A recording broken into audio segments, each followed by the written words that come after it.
You know, speaking of fun, Scotty always said you had to have the team relaxed. Do you remember before Game 7 against Colorado in 02 what Scotty said in the room to lighten the mood at his expense? Do you remember the Scotty story? I know you do. Game 7 in 02? Yeah. Before you whipped Colorado at home at the Joe to move on. I wish I did. Do you remember? You know what, I don't, but I know everyone kind of looked at me and started laughing, and I'm glad I didn't hear what it was. What Scotty said was, and I don't remember the name, he said, you know, players can always come up big.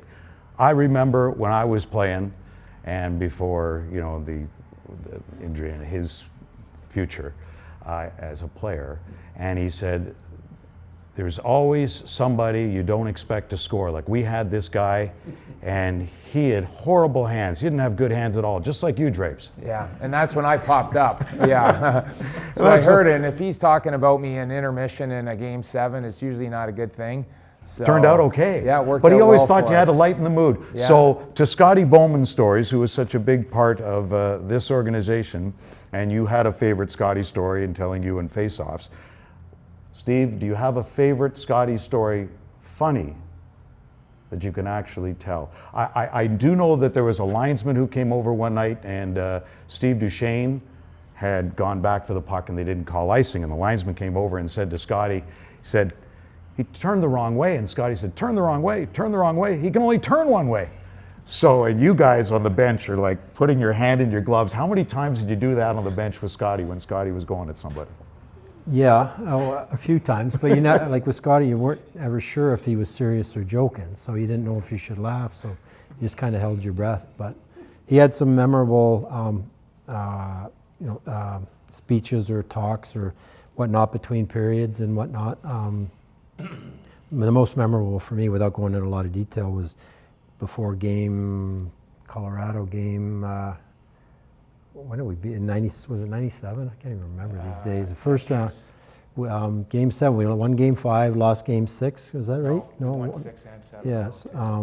Sorry, 97. Sorry. He came in before the game and just basically, guys, this is your moment. Like, and he kept using the phrase, if you guys don't show up tonight, if you don't play your best tonight, you will rue the day, and you will rue the day. And he kept saying that over and over and over. And we went out, and I think we won 3-1. Colorado scored an empty netter. In my opinion, that was the best game we as a team, that whole group of guys, we ever played. And Colorado had an awesome team, but we played really well, won 3-0. But that pregame speech was unreal, got us fired up. But he always had that, whether it was he knew when to lighten the mood or when to like really put the heat on. He really, I guess for all his experience from all those years of coaching, he just had a good feel for the pulse of the room and what needed to be said. And you had to be aware on the bench because you never knew you were about to go over and then all of a sudden you're not. Well, it was actually probably Maltz and I were two of the guys that were pretty vocal on the bench of asking, who's up, like we were hoping he was going to say us, and usually the more we said it, the less we got to play. So we kind of learned our lesson, but it was, it was like literally sometimes there was just absolute organized chaos on the bench. It was incredible. No one knew who was going, and did you not only not who you were going, but you didn't know who you were going with, So it was, there were some moments where it was, and he wanted to match up, and that was the thing. Like he was always looking, and he was always one or two, matchups or plays ahead of the opposition coach, and it was just incredible the way that he thought the game, and he wanted to keep us so sharp that it was just very unpredictable who was going and who you were going to play with. When you're not predictable can be key, right, Steve? In a game, when you're not predictable on what's going to happen, or do you need that? Well, I think he was calculated in everything he did, and sometimes maybe not. But Scotty wasn't afraid to try different things. And one thing Kris talked about mentioning, he'd change your lines around, and you'd play with different people. I think there was some strategy behind that for him, and we found all of a sudden you get in the playoffs and things weren't going well. You were on, Shanny might be playing with Drapes and Maltz, but it wasn't unfamiliar to him because he'd played with them during the season. It wasn't a big shock. So I think there was a lot of design behind all the moves that he made that become very unpredictable. But just being on the bench or behind the bench, like looking back on it, how we would match lines and how he would change things up. I think he was obviously very experienced, but coached all those great players in Montreal and whatnot, and knew how to about matchups and who did well against who and whatnot. And you think of '97 finals, how we were going to match up against the Flyers. They had the Legion of Doom line, these big giants. What were they going to do with the D pairs? Thought they would go Vladdy and Slava, and he went the exact opposite. Went with Murph and Nick, and they were able to do a real good job and play against them. Speaking of '97, '95 was the Devils in the finals that pretty much embarrassed us. They checked us into the ground. '93, '94, disappointing Leafs in San Jose. '96, conference finals against Colorado. So 14 years later, you do win the Cup. You ever think you weren't going to get there after all that stuff? Well, a little bit after '96, we'd gotten, we're getting close there. In '93, '94, '95, get all the way to the finals. '96, take a step back, losing the semifinals in Game 6. You're not sure if you're kind of peaked, you missed your window. 130 some points. Yeah. 62 wins that year. Yeah. Anyway, just driving home after that one, it was like, geez, not sure this is going to happen. And even in '96, '97, we slipped. I think we finished third in the division in '96, '97, and going into playoffs, and maybe that was a good thing. Nobody really, we probably weren't the favorites. I would assume Colorado was that year, and every opponent we played in each round, where after a couple of games, I think we'd all collectively say, it was like, I think we're better than them. I think we just needed through those years, between Scotty, Jimmy D, Kenny, and Jimmy, all the staff, they tweaked things. And, we learned that through '93, '94, getting all the way to the finals against New Jersey. We get swept, but and we can say we were embarrassed or whatnot, but one, we had a lot of injuries, but two, that was that lockout, or the lockout year. We played 48 game season, had a great regular season, played really well to the final. We had a lot of injuries actually, but it was that one little bit of, hey, we're not quite there yet. And again, they tweaked our lineup, made some changes to it, and we just kept hanging around there and eventually won. But yeah, there was a moment there after '96, is like, this might not happen. And the Rangers went a long time, obviously in 1940, and the chance to 1940, and then it's a long time in Detroit too. How much of a relief was it when you were able to lift that Stanley Cup? Not for you personally, but for the city, and were you feeling the pressure at all at that moment, in that time? Not at that moment, because we're, but certainly going through the 93, 94, even in 95, it was, tough. We're building, we're getting there, but we've been kind of improving for a while. The organization's been getting better, but we couldn't quite get there. So, yeah, there was a lot of pressure. But I think, like for Kris, these guys roll in, and we had good teams, and they didn't care about what happened 8-10 years ago and whatnot. So. It was a little bit of relief, I guess, but more, at that point, you're winning the Stanley Cup, you're raising it on home ice. That was elation, joy. Raising it on home ice and going over to Mr. Ilitch. Thoughts on Mike, Mary, and the family? Yeah, there's a lot of the Ilitch family were there on the bench at that time, and I was, Jimmy D was there as well. It was, very, I don't know what the right word would be, rewarding, grateful.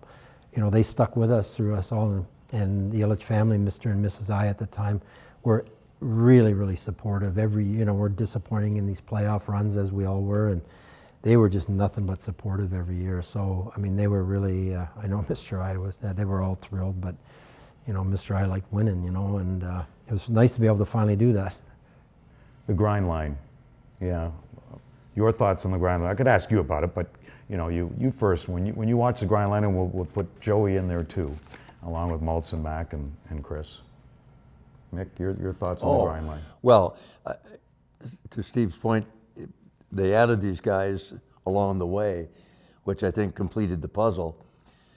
I've used to this day, where you watch teams that can't defend like you need to defend to win a Stanley Cup. and we couldn't at that certain point in time. We could score goals, but we couldn't just lock it down like we needed to. And when you added guys like Shanahan and LaPointe, you had McCarty, you had a lot of physical guys, and these guys could check anybody into the ground. They became as important to the team as Steve and Hull and all these other guys, the Russian Five, the guys that were scoring goals and doing the other things and different things. So that chemistry, I think, put us over the top. And coming after the loss to Colorado in '96, we needed him after the Devils checked in '95. It was like, okay, finish the deal. They did. I don't know who we added in '97 that would have been to that group, if anybody, but you guys at least were together. Joey came in that year, right? Joey came in right out of the beer league. Thomas Sandstrom came in at the trade deadline, another 6'3", 220 pounder, you know. Got Murph. Murph came. Murph, not known as a big physical defender, but he was a big, heavy guy that could defend and lean on you and whatnot. So some really good acquisitions throughout the course of that year. But I would agree, like the grind line, Drapes' line. Actually, the original grind line, for the record, I think was Drapes, Maltz, and Joey. I think it was. Max slid in there somehow on there. It's the only line in history with 4 guys on it. But they were every bit as important to the team. A different element. Drapes and Maltz, great skaters, great penalty killers.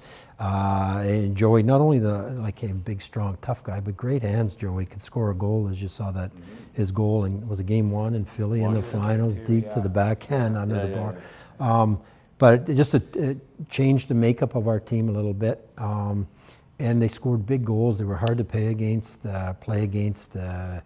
provided a lot of energy to our team on the bench, in the locker room, in games. And look back through the course of all those years, the key goals that they scored. Drapes is overtime winner against Washington.